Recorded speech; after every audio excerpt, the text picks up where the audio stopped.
sila mag-grocery na po Hindi sa ko mayo. ba kayo babalik doon sa dahig sa Netherlands? Di pa ko ka-ingon karon sir, pero sige lang, makita lang ninyo. So, sige lang, ano lang ta. Sasubaybay lang ta sa mga balita. What can we do with Claire Castro? She's working for the government. Di katulad natin, di katulad ko na hindi ako bayad ng government, di ako bayad ng Duterte. Ngayon, sinasabi na, DDS shit daw ako. Well, I hope marinig ako ni PRD very soon kasi lalabas na siya. PRD, kasama ko ang mga ay, mga jutang dyan, mga kalaban. Si PRD, for sure naririnig mo ang mga kababayan ko dito. We love you. And thank you na sa panahon mo ay nagkaroon ng kampante ang mga OFW like Sa buong mundo. Mga kababayan sa buong mundo, maraming salamat sa inyong pagpapakita ng pagmamahal kay dating Pangulong Rodrigo Duterte. Maraming salamat sa inyong pagdarasal na siya ay maiuwi sa Davao City, Philippines at the soonest possible time. Pag-usapan natin yung debate ng mga bangag supporters. Etong si Claire Castro, binasa niya yung ano? Sino? Section 17 article Section 7, Section 17 article 9851 ba yun? Something like that. Binasa niya sa interview niya. Hindi naman niya binasa ng buo. Hindi niya binasa yung Rome Statute na yung Article 59, 'di ba? Hindi niya binasa. Yun ang problema dito sa gobyerno. Well, what can we do with Claire Castro? She's working for the government. Di katulad natin, di katulad ko na hindi ako bayad ng government, di ako bayad ng Duterte. Ngayon, sinasabi na DDS shit daw ako. Okay lang. Hindi ako DDS shit. Doon lang ako sa tama. Nakikita ko yung mali at tama. At ako, may first-hand experience ako. Talagang mga drugista sila, 'di ba? Sige, sabihin nyo nga sa mga kakilala ko. Sabihin nyo sa akin.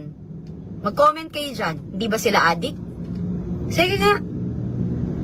Tigilan natin tong kaplastika na to. Hindi ba sila addict? 'Di ba? Hindi ba kayo gumagamit ng droga? Sige nga. Sige, sabihin nyo sa akin na nagsisinungaling ako na hindi kayo nagdodroga. Yun ang problema dito eh. Yung mga lawyer na nag-file niyan, na keso ang human rights, karapatan nilang, okay, fine. Paano kami? Ako hindi ko naranasan yun. Sabi ko nga sa inyo, kumakausap ako ng abogado dito. Walang gustong mag-handle. Bakit? Kasi kakampi nila. Ako ba nabigyan ako ng due process? Ako ba nabigyan ako ng human rights? Nung iniipit ako, pati yung bahay namin sa Amerika, yung mga coaching nakapangalan sa akin na binenta na finorge nila yung signature. Yung ba may due process? 'Di ba? So kayo, yung nagtatanggol siya sa mga drug addict tsaka criminal sa napatay, choice ho nila yan. Part of their life. They risk it. Na nag-risk sila, pinasok nila yan, nagdesisyon sila maging addict, nagdesisyon sila magbenta ng droga. May katapat ho yan na responsibilidad. Kaya kayo, pagtanggol nyo yung mga pinatay ng addict, pagtanggol nyo yung pinatay ng mga drug dealers, ipagtanggol nyo yung mga naragahasa, yung mga nasirang buhay na pamilya, yung binubugbog ng addict, yun tama, 'di ba? Both ways, hindi one-sided selective tayo, 'di ba? Alam mo 'yon? Tapos ito, narinig ko na panood ko yung interview nung Conti, yung malapad yung mukha tsaka malapad yung bibig na abogado, 'di ba? Na nandidiri ako kasi tuwang-tuwa siya na pinoprotektahan niya yung mga drug dealers and drug addict. Kayo, ako magulang din. Kapag ang anak ko na merwisyo, nag-addict, may nasaktan, hindi ko pagtatanggol. Isusurrender ko. Ang daming lumalabas na statement na ganyan. May isang ama, na i-post ko ata yun na ang pamilya niya halos addict, namatay sa drug war. nagpasalamat pa siya kay PRRD. Kasi hindi niya matanda na siya, hindi niya kinakaya. Kasi ikaw kung mabuti kang magulang, titingnan mo na lang na ang sakit sa magulang na nakikita mo nasisira yung buhay ng anak mo. Mas gusto mo lang na mawala na lang. Kasi kung ayaw rin, ang pagbabago kasi choice yan eh. Kahit na anong pilit mo, hindi magbabago ang isang tao kapag ayaw niya. 'Di ba? Sabi nga, pag gusto mo may paraan, pag ayaw mo may katwiran. Ganun yan. So ako, tigilan nyo. Kasi nag-addict sila, choice nila. Pwede man kang huminto eh. Pero choice nila maging drug addict. Yung pagbebenta ng droga, choice din nila yon. Kasi pwede rin naman sila magbago tuminto, hindi pa rin sila huminto at nagbago. Oh. So, pagtanggol nyo naman kami, yung mga biktima ng droga na, yung mga addict na nanggahasa, pagtanggol nyo kami doon. Hindi yung nakakadiri yung yung ginagawa nyo na dyan lang kayo nakatutok. Grabe. Oh, tama to. Sabi ni Mike, from anti-drug criminal admin to pro-addict criminals. Never again, Marcos. Tapos ngayon, etong si Conti, Attorney Conti. Conti lang yung brain, sorry. Ano siya eh? Alam mo, sabi niya sa interview, sige, mag-rally pa kayo para lalong hindi pauwiin si PRRD dito. Wow! Tinakot mo pa kami. Ano sabi, Ma'am Binag? Oo, magalit para hindi pauwin. Ito, mamaya, papakita natin sa kanya. Baka mamaya magulat siya eh. Wow, bakit ganun? Dito na. Ayan, mamaya. Sino magsasalita dito mamaya lang konti. Sino ka? 'Di ba? Dapat nga ikaw rin yung sa ICC eh. Kasi pinoprotektahan mo, addict. Dapat, kayong mga nagpoprotektahan ng mga addict and criminals, kayo ang dali namin sa ICC. Kami mag-file ng complaint against you na kami mga biktima ng mga na-rape, mga na-rape ng addict at napatay na mga addict. Hindi nyo kami pinapansin. Eto, may time kayo. Bakit? Kasi this is a political assassination. This is all political. This is not about human rights. Sabi nga ni Senator Bato, bullshit. Bullshit talaga.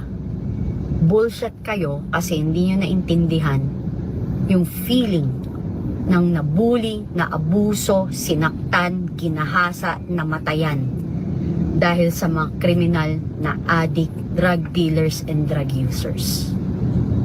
Sobra kayong insensitive and you don't care.